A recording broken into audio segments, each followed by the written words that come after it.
dari beberapa pemaparan yang tadi disampaikan, dari retorika yang beliau sampaikan tadi, membuat saya dan seluruh audiens di sini sangat terkesima. Namun dari pemaparan tadi ada banyak hal yang menurut saya itu tidak sesuai dengan apa yang saya yakini selama ini. Beliau dari tadi memaparkan banyak sekali tentang tarikh Islam, tarikh Islam yang menjelaskan tentang pembunuhan, perebutan kekuasaan dan semacamnya. Salah tiga yang beliau sampaikan tadi adalah pembunuh Sayyidina Umar, kemudian pembunuh Sayyidina Utsman, kemudian pembunuh Sayyidina Ali. Beliau tadi sampaikan tiga pembunuh itu adalah motifnya murni motif politik, kan begitu. Jadi motivasi para pembunuh Amirul Mukminin adalah motif-motif politik. Saya ketahui ada kitab Al-Khulafaur Rasyidun yang ditulis oleh Tim Sidogiri. Beliau di kitab itu dijelaskan bahwa Sayyidina Umar itu dibunuh oleh Abu Lu'lu'. Abu Lu'lu' ini adalah salah satu prajurit dari Sisinia yang kemudian dibawa ke Yathrib, ke Madinah, tapi tidak masuk Islam. Namun klaim orang Syiah adalah Islam karena berani membunuh Sayyidina Umar. Tapi Ahlus Sunnah tidak meyakini bahwa Abu Lu'lu' itu Islam. Yang penting dari kisah itu adalah Abu Lu'lu' ini membunuh Sayyidina Umar bukan karena politik, tapi karena hasrat fardiyah, ya. Karena apa? Motivasi pribadi, tidak ada unsur politik. Diceritakan di situ bahwa Abu Lu'lu' ini dikecewakan oleh keputusan Sayyidina Umar ketika beliau berdebat di pasar, tapi Sayyidina Umar membela musuhnya Abu Lu'lu'. Akhirnya punya niatan untuk membunuh Sayyidina Umar.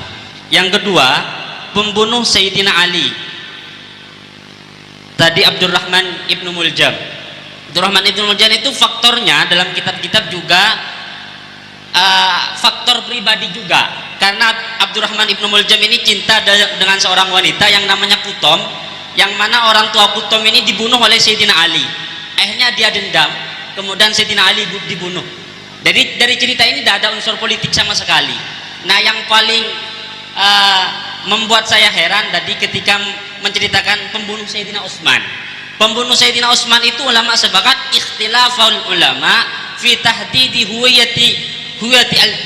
huwiyatil ashkhas. Untuk menentukan identitas orangnya itu ulama masih mukhtalaf.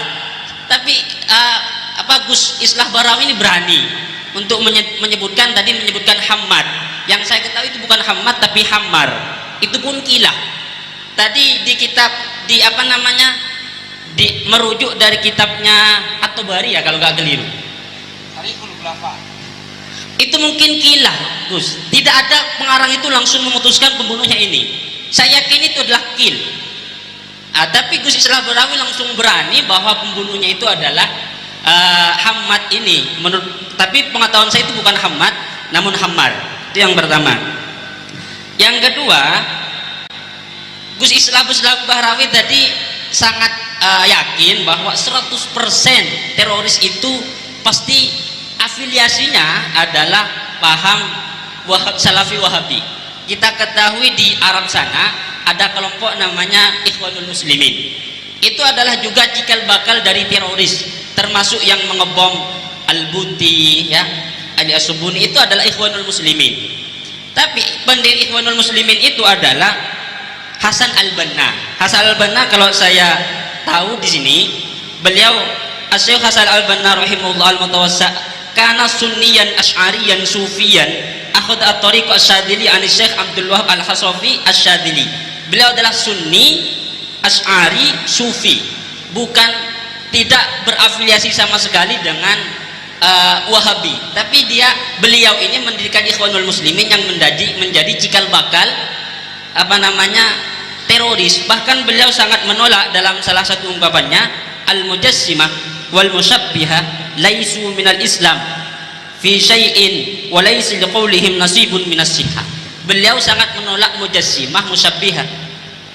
Pembeda utama antara Wahabi dan Sunnah adalah kalau Wahabi itu mujassim, mentajsim Allah, sementara kalau Sunni kan tidak. Nah, Hasan Al-Banna itu menolak mujassimah, Gus. Tapi kemudian kenapa kok 100% itu loh, nggak meluangkan 95% mungkin gitu, jadi 5%-nya dari Sunnah juga gitu loh. Kok 100%? Nggak ada peluang lagi itu kalau dari selain Wahabi. Yang terakhir, Saya mengikuti video-video Gus Islah ini. Beliau juga sering tampil di TV One ya. Beliau mengatakan bahwa paham teroris itu bukan afiliasi tapi infiltrasi. Jadi kalau misal dikatakan itu ada infiltrasi, pondok semacam ini juga bisa jadi teroris loh Gus. Tidak harus pondok Wahabi, karena tidak ada menurut pandangan beliau itu pesantren yang afiliasinya langsung ke teroris. Yang ada adalah infiltrasi atau memasukkan paham Wahabi itu ke pondok-pondok. Nah, sehingga ada kemungkinan juga orang-orang Sunni itu yang masuk ke begitu. Jadi saya ingin mempertanyakan datanya itu dan juga referensi yang dari tadi saya mendengarkan juga terkesima itu Gus. Jadi saya ingin tahu ya mungkin nanti bisa share PDF tentang penelitiannya beliau atau referensi beliau tentang itu. Terima kasih dari saya. Assalamualaikum warahmatullahi wabarakatuh. Langsung kita kok lepai banyak pola nikah.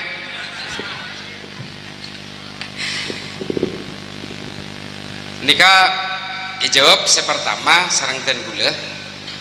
Pertama soal hamar. Nikah manabineng Tarikhul Khulafa Imam Suyuti kan disebut lagi. Jadi sejarahnya begini detailnya. Ini terutama pembunuhan Sayyidina Utsman.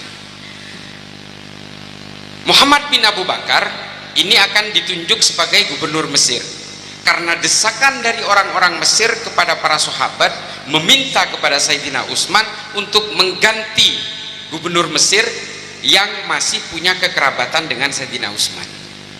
Lalu kemudian Muhammad bin Abu Bakar ini berangkat ke Mesir untuk melakukan sertijab, serah terima jabatan gubernur Mesir, karena sudah disetujui oleh Sayyidina Utsman.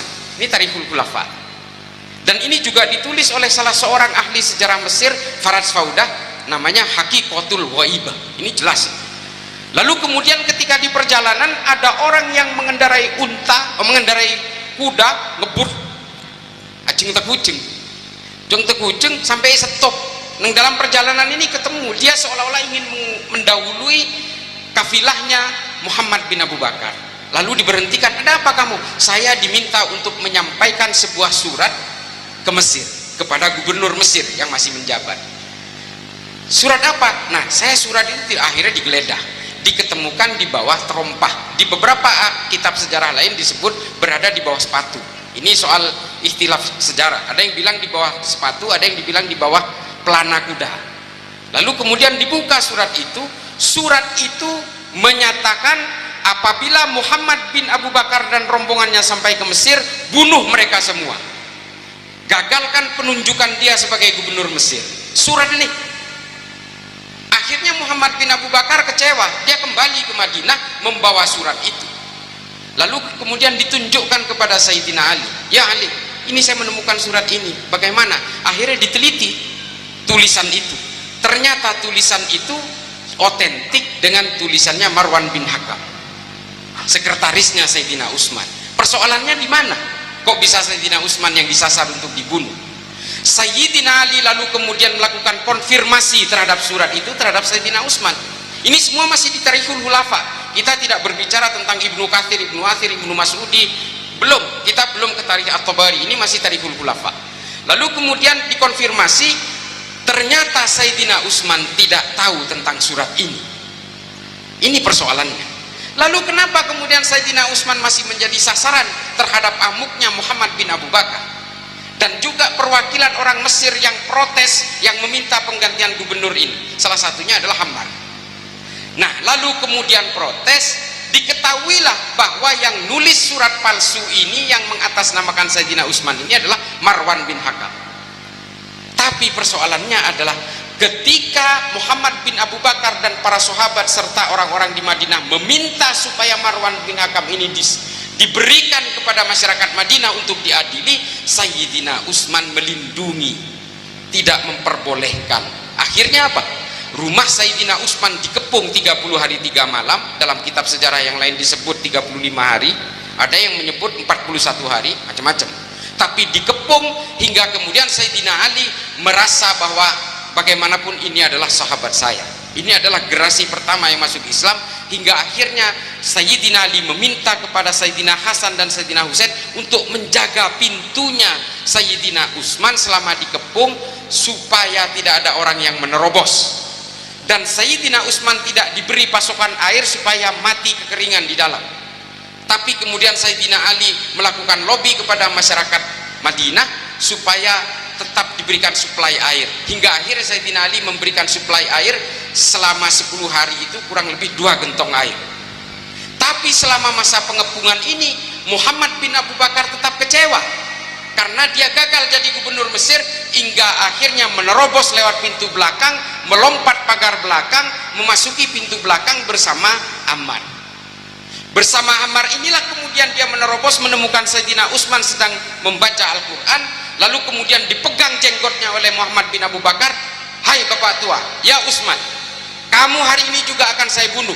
Lalu kemudian Sayyidina Utsman berkata bahwa saya tidak akan percaya bahwa anak dari sahabat terbaik saya akan membunuh saya.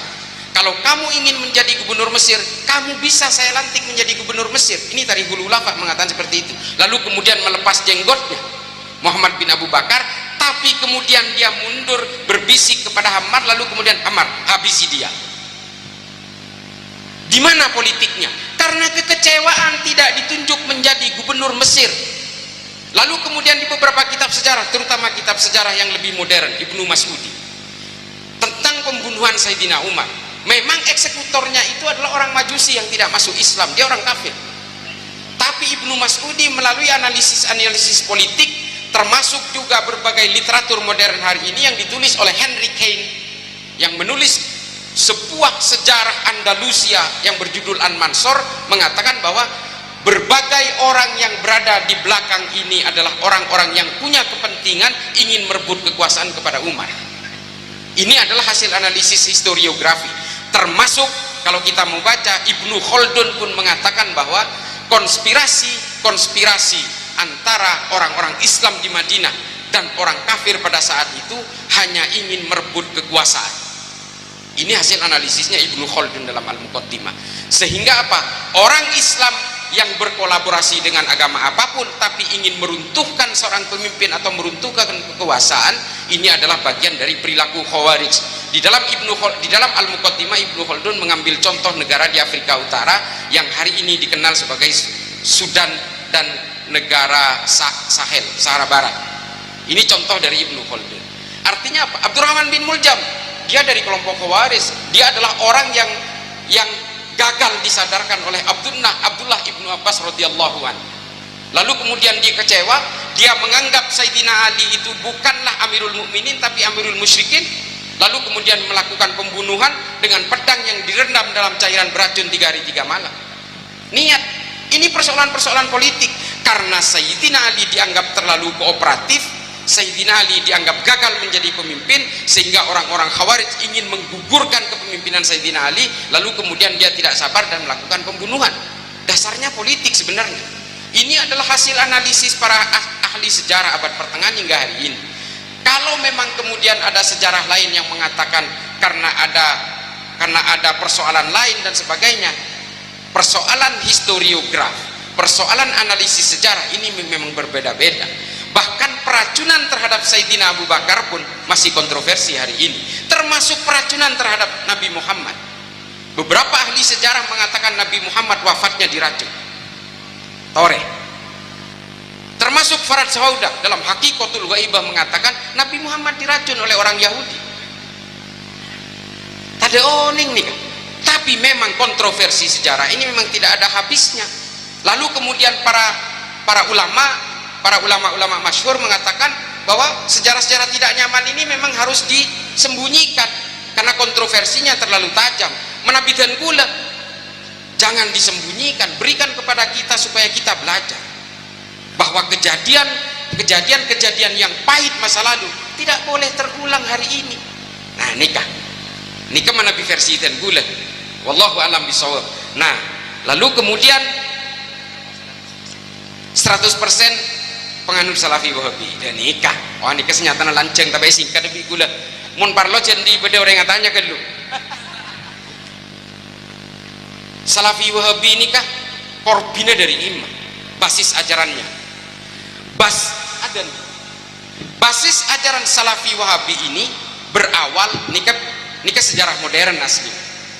Basis ajaran Salafi Wahabi ini adalah berbasis dari salah satu kitab yang bernama Majmu' al-Fatawa. Nikah kuliah tarik diskusi sareng Ki Ma'ruf Hozin. Ki Ma'ruf Hozin sepakat nih. Majmu' al-Fatawa ditulis oleh salah seorang pemikir Islam abad pertengahan bernama Ibnu Taimiyah. Di dalam Majmu' al-Fatawa, Ibnu Taimiyah menulis sebuah konsep pemberdayaan politik Islam yang sedang terpuruk dengan konsep yang disebut al-wala wal bara. Nikah awwalah. Al-wala wal bara ini adalah membangun monoloyalitas, loyalitas kepada yang dianggap satu paham, lalu membangun permusuhan kepada orang yang dianggap berbeda paham. Nikah awwalah nih. Mengapa kemudian Ibnu Taimiyah mengeluarkan fatwa ini? Karena Ibnu Taimiyah hidup pada zaman keterpurukan dinasti Abbasiyah setelah diserbu bangsa Mongol tahun 1258. Yang kedua, Ibnu Taimiyah hidup terjadi pada perang-perang kecamuk politik antara orang Eropa yang ingin menyerbu Baitul Maqdis, lalu kemudian melakukan peperangan-peperangan dalam perjalanannya dari Eropa ke Yerusalem. Di masa itulah Ibnu Taimiyah hidup, sehingga produk-produknya Ibnu Taimiyah ini selalu berbasiskan kebangkitan-kebangkitan politik, termasuk Majmu' al-Fatawa atau Taklid as-Siyasatus Syariah. Semuanya tentang tarik ulur politik. Nah, konsep inilah yang kemudian diambil oleh Muhammad bin Abdul Wahab untuk dipakai sebagai kepentingan politik keluarga Ibnu Saud dalam melawan kekuatan Arab Saudi yang lain yang bernama Ibnu Rashidun di kota Ha'il di Arab Saudi juga. Perang antara keluarga Ibnu Saud dan keluarga Ibnu Rashidin ini terjadi 8 kali dan membunuh kurang lebih antara 14.000 sampai 16.000 muslim di Arab Saudi. Nah, apa? Lalu kemudian ulama-ulama Salafi Wahabi di bawah bimbingan Muhammad bin Abdul Wahab ini kemudian membuat fatwa-fatwa untuk melindungi politik kerajaan dan membangun kekuatan politik keluarga Ibnu Saud adalah kemudian diwujudkan dalam fatwa-fatwa ulama, termasuk ulama Al-Utsaimin, Abdullah bin Bas, termasuk Albani.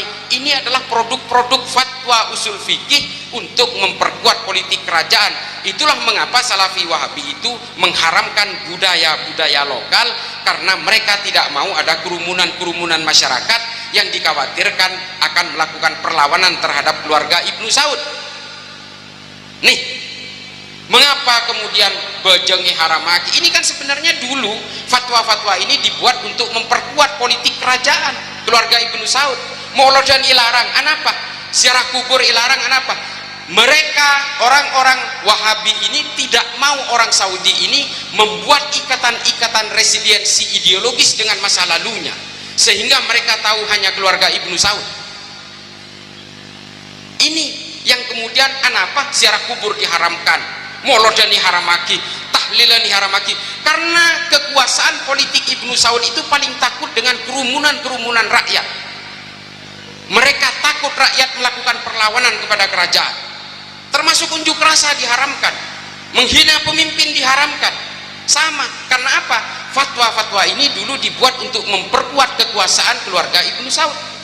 Dan mengapa mereka juga mengharamkan konsep-konsep dzurriyah kenabian? Karena musuhnya habaib. Ibnu Rashidin ini adalah habaib yang menguasai kota Ha'il, lalu kemudian diperangi oleh keluarga Ibnu Saud hingga terusir hingga ke Jordania hari ini. Yang menguasai Jordania ini adalah keturunan-keturunan Ibnu Rashidin, para habaib. Nih, nah dari sinilah kemudian turun ajaran ini. Pada zaman masa Hasan al-Banna memang konsep-konsep ini kemudian sedikit meluntur, karena memang fatwa-fatwa termasuk ajaran-ajaran dari Muhammad bin Abdul Wahab ini dibuat secara spesifik untuk Saudi. Lalu kemudian oleh Hasan al-Banna ini berusaha dikonversi ke dalam versi Mesir. Memang Hasan al-Banna tidak sepenuhnya seperti orang-orang Wahabi di Arab Saudi.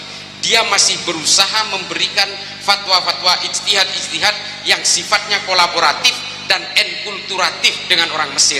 Beloknya di mana? Beloknya ketika Sayyid Qutb pulang dari Amerika. Ketika pulang dari Amerika, Sayyid Qutb dipenjara oleh Presiden Gamal Abdul Nasser, dan di dalam penjara itulah dia membuat dua kitab besar. Dua kitab besar ini adalah satu fi Dhilalil Quran, yang satu adalah Ma'alim fil Thariq. Dua kitab inilah kemudian yang kembali melekat dengan ajaran-ajaran Wahabi. Nih kan nih, di luar konsep-konsep tentang ketuhanan, di luar konsep-konsep tentang ars dan sebagainya, tapi dia menggunakan kekuatan-kekuatan politik al-wala wal bara ini untuk membangun pan-islamisme. Lalu kemudian semua ini diperkuat oleh adiknya Sayyid Qutb. Setelah Sayyid Qutb digantung oleh Presiden Gamal Abdul Nasser tahun 1951, dia kemudian diteruskan setelah adiknya lari menjadi pengajar di Universitas Riyadh. Nama kitabnya Jahiliyatul Qarnil Isrin, orang-orang jahiliyah abad ke-20. Siapa nama adiknya? Muhammad Qutb. Siapa Muhammad Qutb? Salah satu mahasiswanya di Universitas Riyadh bernama Osama bin Laden. Lalu kemudian ajaran-ajaran ini berkolaborasi dalam gerakan-gerakan pan-Arabisme dan pan-Islamisme. Nah, ini Gus. Pada akhirnya apa?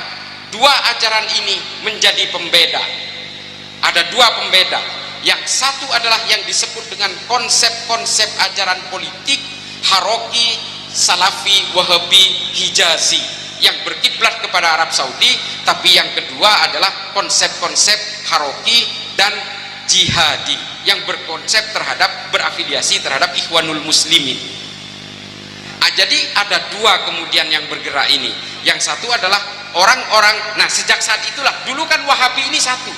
Setelah Wahabi ini identik dengan terorisme dan kekerasan, mereka mengubah namanya menjadi Salafi.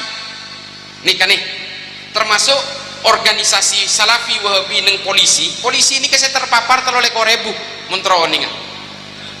Mangken nikah. Ada organisasi bernama Polisi Cinta Sunnah. Setengah ketangin, yoba detik pembelajar cinta sunnah. Pada Wahabi ini kemudian identik dengan kekerasan-kekerasan dan terorisme, lalu kemudian dirubah menjadi nama Salafi. Setelah Salafi juga identik dengan kekerasan-kekerasan di banyak tempat, termasuk di Nigeria, di Somalia, di Republik Afrika Tengah, di Sudan, di Thailand Selatan, dan juga di Filipina, akhirnya dirubah menjadi gerakan-gerakan sunnah. Ini kelakar ahli ini kah strategi kemunduran lah, karena modelnya ketinikah. Jadi kemudian dua poros utama dari gerakan Wahabi ini bisa dibedakan adalah gerakan-gerakan yang terafiliasi kepada Arab Saudi dan gerakan-gerakan Salafi Wahabi yang kemudian berafiliasi kepada Ikhwanul Muslimin. Ada lagi tambahannya satu hari ini yang berafiliasi kepada gerakan-gerakan trigger awal di Palestina yang bernama Hizbut Tahrir Internasional, yang lebih mengglorifikasi khilafah. Ini modelnya lain boleh nih kan. Tapi semuanya sama, berbasis pan-islamisme. Dan lalu kemudian tiga macam gerakan politik ini sama. Yang mempersamakan dari diantara mereka tiga jenis ini adalah dua konsep awal yang ditulis oleh Sayyid Qutb di dalam Ma'alim fil Thariq, yaitu hakimiyah dan takfiriyah. Tujuan dari kelompok-kelompok teror ini apa? Membangun toli'ah. Semua teroris punya semua kitab ini yang saya sebutkan tadi, Majmu' al-Fatawa, Ta'liq as-Siyasatus Syariah. Semua teroris punya ini, ditambah lagi dengan fi Dhilalil Quran, Ma'alim fil Thariq, Jahiliyatul Qarnil Isrin, dan kemudian yang terakhir ada seorang ulama Saudi menulis buku tuntunan bagaimana cara membunuh orang secara biadab tapi syar'i. Judul kitab menikah Idarat at-Tawahhush, mengelola kebiadaban. Kebiadaban soro kelola.